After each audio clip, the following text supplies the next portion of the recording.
Donc comme ça, ton énergie sent mauvais, tu le sais pas. Avant, on ignorait l'hygiène du corps. Se laver, se brosser les dents. C'était pas évident pour tous. Mais aujourd'hui, c'est la base. Tout le monde le fait sans réfléchir. Mais si quelqu'un te dit « je ne mange pas, je ne me change pas », tu vas le regarder comme un cas social. C'est normal, on sait que la saleté, ça s'entasse et tout ça. Mais alors pourquoi personne parle d'hygiène spirituelle? Mais alors pourquoi on continue à vivre dans des auras complètement chargées, complètement sales, sans jamais la nettoyer? Pourquoi? Parce que c'est invisible. Ton champ énergétique, ton aura, ça ressemble à ça.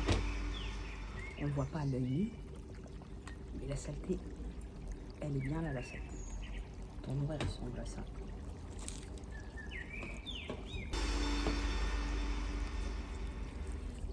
Elle ressemble à ça, ton aura.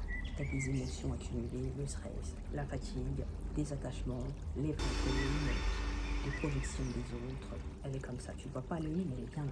Ok? En fait, c'est comme une voiture blanche. Une voiture blanche, tu roules partout avec, partout du temps, tu l'as jamais nettoyée. Puis un jour, tu passes devant et tu vois la trace. Elle est bien là.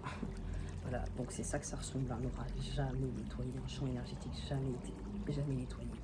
Et tu sais ce que ça peut te faire, ça? Tu peux ressentir de la grosse fatigue, état de permanence de fatigue, même quand tu viens de te réveiller. Et ouais, t'imagines ça? Imagine ça, c'est ton eau, ton énergétique, ton énergie, ton énergie. Regarde. Et en plus, elle peut se vider. Elle peut se vider, ton eau. Là, j'ai fait exprès de mettre un eau. Enfin, je vais faire de part avoir rempli le coup. C'est comme ça qu'elle est ton énergie. Quand ton énergie est sale, tu as de l'hypersensibilité, tu as de la fatigue, tu peux avoir des attachements. Dehors, tu vas partout, tu prends les mauvaises énergies, les entités s'accrochent à toi parce que tu as un aura faible. Et je te rappelle que l'aura, c'est comme dans la Bible, l'armure de Dieu, c'est ta protection spirituelle. Quand elle est affaiblie, c'est pas bon. C'est pour ça qu'il faut que ton aura soit comme ça. Regarde, à défaut de celle-là, elle est remplie. Cette aura, elle est claire, elle est pure, elle est forte. Elle est chargée, elle est concentrée, elle est en bonne santé, mentalement, émotionnellement, physiquement. Elle est pure.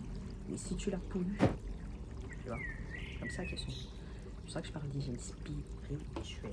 Avec un aura sale, tu peux ressentir de l'hypersensibilité, de la fatigue permanente, de la perte d'inspiration, te réveiller encore fatigué, et puis des choses via les gens. Comme je t'ai dit, quand elle est pure, elle est beaucoup mieux. En fait, ton aura, ton champ énergétique, c'est ton premier vêtement. Et c'est aussi ta première ligne de défense spirituellement. Ceux qui lisent la Bible parleraient de armure de Dieu. C'est pas juste un concept mystique ou spirituel à la con. Non, c'est ta première ligne de défense. Comme tu peux les voir sur ces images-là, c'est sa première ligne de défense. Si elle est faible, tu es spirituellement pas protégé. Et donc voilà, la différence et ça. Donc pour avoir ça et être au meilleur de toi-même, mentalement, physiquement, spirituellement, émotionnellement, ok? Je t'ai fait un guide rapide que tu peux télécharger gratuitement dans la description. Tu peux la télécharger gratuitement. Sur ce, on se revoit dans la prochaine vidéo. Peace, love on you, protection, peace and love.